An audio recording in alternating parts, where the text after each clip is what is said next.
You know what? When I connected with Sneako, because what happened was he says I stream sniped him. It's not particularly true. It's half true, I guess. But somebody just said, because I go on my lives and I go on You Mingle, Omi TV when people don't come up. Someone was in my comments, Nick, Sneako's on Omi TV. Maybe you'll connect with him. And I'm like, yeah, I doubt it. And I was just going through. I was like, look, if I connect with him, I do. If I don't, I don't. And then when I did connect with him, I just got a little shocked. So I definitely wasn't nervous because, again, he's just not smart. And so I'm like, kind of at first just trying to be a little like respectful and cordial. And very start of the debate, he was just like, why don't you support Israel if you're not Jewish? And I'm like, what a stupid point. And then from that point on, I was just like, all right, I'm just gonna lock in and just destroy you now. Now, was he already talking about that, or that's just like was he talking about something else and then he saw the flag and then went off on that? No, I told him I would do the whole thing unedited. That's what was funny is he had the audacity to be like, if you post this, you better be unedited. I'm like, what part of this do you think I need to edit, dude? Like, what exactly do you think happened in your mind? Do you Yeah. think you won this? Oh, well, let me ask you, why do you support Israel if you're not Jewish? You don't have to be what? Are you Palestinian? You catch that, guys? Why do you support Israel if you're not Jewish? Well, are you Palestinian? You support Palestinians, right? Are you Palestinian? He does that pretty frequently, just flips whatever Sneako's saying right back on him. And Sneako just looks clueless every time, like, wow, I never thought of that. Let me think of something to say, though. It's a simple question. Right, and I'm Answer the answering by question. asking you, are you Palestinian? No, Do you support Palestine? I want them to be freed. Okay, so you support them. Wow, you just answered your own question. Good job. Good job. Sure. So do you believe that that land, which is the Zionist belief, was promised to them 3,000 years ago? That's true according to the Quran, Sneako. That's in the Quran. Now, if you want to say that, Allah changed that later on, that's one thing. But if you're saying back then was that land promised to them, that's true according to the Quran, dude. That's true according to the Quran. So anyway, Sneako might. And if you want to make the argument that Allah changed it later on or anything like that, you would have to you would have to interpret things, because all it does say is that Allah promised it to them. Has Sneako ever actually examined that? Because again, if you want to say, but Allah changed later on, but here he's complaining about the idea that it was promised to them thousands of years ago, and he's objecting to that idea. I'm pretty sure Sneako hasn't examined anything ever. Yeah, that seems to be the case. The only thing he's really examined is the Book of the Council of Nicaea. Well, they did remove the Council of Nicaea from the original Bible. You saying there's a book called the Council of Nicaea? Yeah, it's not a whole book, but it's, let's see. So then 1948, the land was sold from the British to the Rothschild family, and it started the formation of Israel. Oh Do you agree? Do you believe that that was right? AP, that's going to be like a lot of his case moving forward. So if you have a problem with the land being sold to the Rothschilds, you're going to have a rough time with this, man. Gosh, this is so ridiculous, man. Why is this guy even talking about anything? The Rothschild family had very little to nothing to do with the building and establishment of the modern state of Israel. They did appear, very unfortunately, at two certain times where things were a little bit crucial. One of those was when one of the Rothschilds became part of the Zionist Association. The funny thing about this whole thing is that the Rothschilds were very, very much against Zionism when it was rising, when it was becoming prominent. They really didn't like it because they were hanging out with the elites. They were hanging out with whatever works, with whatever makes money. And the whole Zionist idea to them was this stupid idea of a bunch of people who have nothing better to do and who don't do proper business. It was bound to fail and all that. So which is why the Rothschilds were not in on it at all in the beginnings. However, one of them, at some point, when it became more and more realistic, joined the Zionist organization in London, in the UK. And at that time, a letter was sent to them officially approving the Zionist project, the designating of the mandate of Palestine to rebuild a modern Jewish state, which is why, and because the Rothschild guy was in that organization, and he was a prominent guy, so he became a spokesperson for it. Not even a spokesperson, just somebody who receives correspondence. So, which is why the letter was sent to him, which is why it starts with "Dear so and so Rothschild." So that is one guy. He had actually nothing to do with the Zionist movement. The other guy was another Rothschild guy who in the beginnings was one of the many people who worked in purchasing and properly establishing lands and roads and fields and stuff like that in the modern land of Israel. That's it. The Rothschilds were not the leaders of the Zionist movement. They were not at the head of the Zionist movement. They were not in charge of the state of Israel. They were literally nowhere close to that. It had nothing to do with them. The Britain did not sell anything to them. Britain didn't have the means to sell anything to them. Most of the land that is owned by Israel today was bought by Zionist Jews, not from Britain. It was bought from Arabs, from Arab people who owned land there. Arabs themselves sold land to the Jews.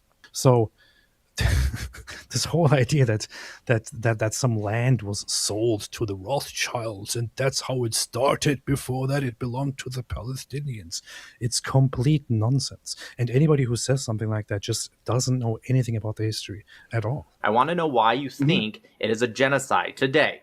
Because they have wiped out the entire civilization. They made it clear that they want to starve. The population grew. Sneako. They wiped out the entire civilization. They them out. wiped They're out cutting off the water supply. The ratio since October 7th of murder has been 70-1. This follows so many definitions 70 that to 1 I even what? looked up. 70 to 1 what? 70-1. They said it's a war, but the ratio of deaths is about 70-1, and that's just 70 to reported. 1 what? What are Probably you saying? Are you saying combatant to civilian? Or civilian to combatant? This is why you're getting really angry. Sneako doesn't even know how to explain what he's talking about. This is the ratio of deaths, right? This is why I'm saying it's a genocide, not a war. October 7th, which Israel Can you had. tell me what the ratio is? You still haven't told me. I just said death. What do you mean? Yeah, Sneako, you can't just say 70 to 1. 70 what to 1 what? What are you talking about? 70%, No, 700% more death on the Palestinian side than there has been on the Israeli side. It's been That's around. not what genocide is defined as. Yeah, look up a definition. That's not the definition, Sneako. Everyone on your side could survive, and a ton of people on the other side could be killed. That's not the definition. Just cited multiple reasons, and this is part of the reason why. Wait, can you tell me why it's... You get angry when you ask a question. I'm literally not angry. And I'm answering your question. Okay, but you're interrupting. I'm answering your question. You said, why is it a genocide? Okay, and I'm explaining. Since October 7th, which Israel had foreknowledge of, it said around 1,000 Israelis were killed. Okay? 1,200. Maybe it was 800, maybe it was 900. It was 1,200. They said that there were 40 beheaded babies. That never happened. They never there was no said evidence of that. this. They never said that. It was in the immediate aftermath of the October 7 attacks. It was a reporter who said that she got news on the ground of 40 babies beheaded, and of course nobody had any idea what was going on. So when a reporter said this, lots of people inside Israel or on the Israeli side did start sharing that story and did start adopting it and saying, you killed 40 babies and all that. And then after a while, it came out that this is not actually true, and the whole list of deaths came out, and there weren't 40 beheaded babies. But the thing is, so that of course added to their propaganda of saying Israel created this propaganda. The thing is that the Israel itself, the Israeli officials, never ever made such a claim. In fact, when they were asked initially on the first day about the claim, they said, we can neither confirm nor deny this. We don't know. So that's what they said. They have been bombed, and we've started with 1948, and I'm very glad we started that. Why did we start with 48? Why would you start with 48? Because they've been kicked out of their homes, because this does not start on October 7th. This has been I going agree it didn't start on October 7th. This is when it was declared a war. You said that war was responsible. We have clarified in the beginning who started taking the land. Therefore, the people that moved in there was already a civilization. They are responsible for the war. Huh? I actually agree. It didn't start on October 7. It also didn't start in 1948. It started in the 7th century.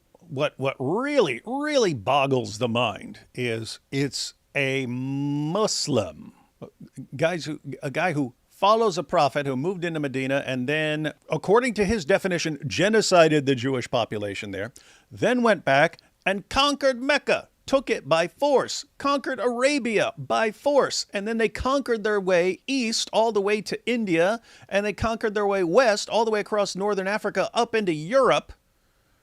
And then they'll go, oh my goodness, they took a piece of land. Oh my goodness, you see, this proves it's genocide. They're evil. They are the ones who started. So when did the war start? You said 48? Yes. In 1936, when they targeted and slaughtered 510 Jews during the Third Jaffa riots, what was the reason for that if it didn't start till 48, Sneako? Can you answer that without deflecting? We're talking about this land, these people. It was literally, I'm talking about the exact same land, Sneako. I'm not talking... I'm talking about this land and these people. He's talking about the same land and same people, Sneako. It's just years earlier than you think it started. Why did they target and slaughter 510 Jews during the Third Jaffa riots? That was 12 years. Started 12 years before 1948. So you said, and I quote, it started in 1948. I wanted to make sure I heard you say that. So can you explain, without deflecting, can you explain why they did that? No, we're talking about the states of Israel and Palestine. Oh, so you want to purposely start it only on the convenient year for you, and you want to ignore everything before? Because you will move. Wow. Because you are trying to talk about it's a conflict between two nations. So if we're going to talk about conflict between two nations, because you're saying war. I didn't say two nations. Hamas is not a nation. That was a stupid point. That was a really stupid point. Right? He burned him up. Sneako says this started in 1948. He's like, it didn't start in 1948. You can go. If it started in 1948, how do you explain this? And he brings up one example. How do you explain this? Which was before 1948. What do you do there? And he's like, no, I'm only talking about the state. We're just talking about the nations. And you go, oh, if you're just talking about nations, Hamas isn't a nation. So there's no problem. That's the thing. Sneako's just kind of making it up as he goes along.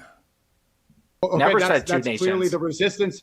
That's the resistance. Not of a nation. Like not of a nation. That's like saying, okay, that's the IDF is Israel. What is Hamas? It's a political organization that not wasn't of a even nation. majority voted in. Not of a nation. According to you. According to international law, according to anyone that's not delusional. You keep on going about semantics. So you're saying that war is responsible, so it's between two groups of people. Right. So answer my question about 36. What was the reason? You notice how he won't answer it. Why, if you said it started in 48, what was the reason for slaughtering 510 Jews in 36? Why is that such a hard question to answer? It's not a ridiculous question. You said it started in 48. Come on, answer the question, Sneako. Tell me. Well, they just wanted to. Tell me. Well, I can tell you it's because it isn't just about Zionism or Israel. It's about Jews. But you don't believe that, so I have to ask you. Don't ask me to answer for you. Just because you don't have an answer, why would I answer for you? I'm answering your question. Between two groups of people, this could only be because you're going on about semantics and legal definitions. It started in 1948. This is when this conflict started. How convenient. This is what is the pretext for what happened on October 7th. It's not convenient. So the Balfour Declaration. I decided it started in 1948. This is Dow. The British created the Transjordan, the Emirate of Transjordan, in 1921. So the Balfour Declaration actually referred to all of today's Jordan and today's Israel, Palestine, whatever you want to call it. And they took 77, really 78% of the land, gave it to the Arabs, kicked out all the Jews, by the way, that lived there and legally owned land there, kicked them all out and said no Jews were allowed to migrate there. Ironically, Jews didn't seem to become fucking terrorists after that. They didn't start screaming. Actually, why is there no free Palestine movement in Jordan today? They took the Palestinian land. They don't call it Palestine. The governing power in Jordan are not Palestinians. Why is it that they don't call for a free Palestine? And we're not talking about a tiny portion. It's 78% of the entire land. Isn't that interesting? And apply his own standard there, as he just did, very much. It's we have to start at 1948 because this is about two nations. Okay. I want to just add one thing here. Was there a nation in 1948 named Palestine? There was never a nation called Palestine. The first time that a nation named Palestine was officially declared was in 1988. That's when the PLO officially made the declaration of the establishment of the State of Palestine. Prior to 1988, so in 1948, there was no Palestinian nation. at all. So it can't be between two nations. So his standard here does not apply. Also, if we're going to make it just about nations and therefore we have to start in 1948, then most of the land that Israel has today completely and fully belongs to Israel, and you can't call them colonizers, white colonizers, stolen land, whatever it is. You can't. There you go. But now we need the protests for free Palestine from Jordan. Okay, so now you went to Jordan. We went off of several different topics. We don't have to go to October 7th. Jordan if you want to answer about 36. That'd be great, since you deflected from that. Right. So, I mean, Jews have been kicked out of land. They've been kicked out of 100. I don't know what that has to do with my question. This is a total deflection. Right. They slaughtered 500. How about this? 1929 in Hebron. Do you know where Hebron is, Sneako? Agree that's Palestine? Separate conversation. So it's the same thing. We're talking about the conflict. Mm-hmm. So in Right, 1929, you're saying 1936. Let's answer this one. You said 1936. So you do want to answer it. So somebody finally gave you the answer. Okay. Cool. Let's hear it. All right. You've been listening. Yeah, it was riots, right? So people died. People die in riots. There's always infiltration from different intelligence groups. And actually, Arabs defended the Jews in these riots. Oh, really? That's why they slaughtered them. Interesting. Yeah. How about 1929 in Hebron? How do you blame that? In 1929, how do you say about the Arabs that were defending the Jews? Yeah. So again, I'm telling you about what happened physically, right? This idea, whatever your friends sent you, is ridiculous. In 1929, they went to an anti-Zionist community. Ones that were so anti-Zionist that the Haganah went to go defend them, and they said, get out of here, you Zionists. 1929, they went to an anti-Zionist community and slaughtered them. Why did they do that? I thought it was about Israel and Zionism. What was the purpose of slaughtering anti-Zionist Jews for? Oh, if the issue is just Zionism, why were they killing the anti-Zionist Jews as well? I get paid $10,000 a post. No, actually $20,000. Tell your followers that $20,000 a post straight from Bibi Netanyahu to my bank account. Wait. So you're being honest right now? You're $20,000 a post. $20,000 a post. I think I was totally dead, man. $20,000 a post, yes. So you are a goy slave. Yep. It actually says that on the check. Goy slave, $20,000. Okay, so you're not funny. You're trying to joke around. Stick to the semantics conversation. Totally, okay. You are the most unfunny, zesty Epstein show I've ever seen. Not laughing. Anyways, back to what I was saying. Are you asking me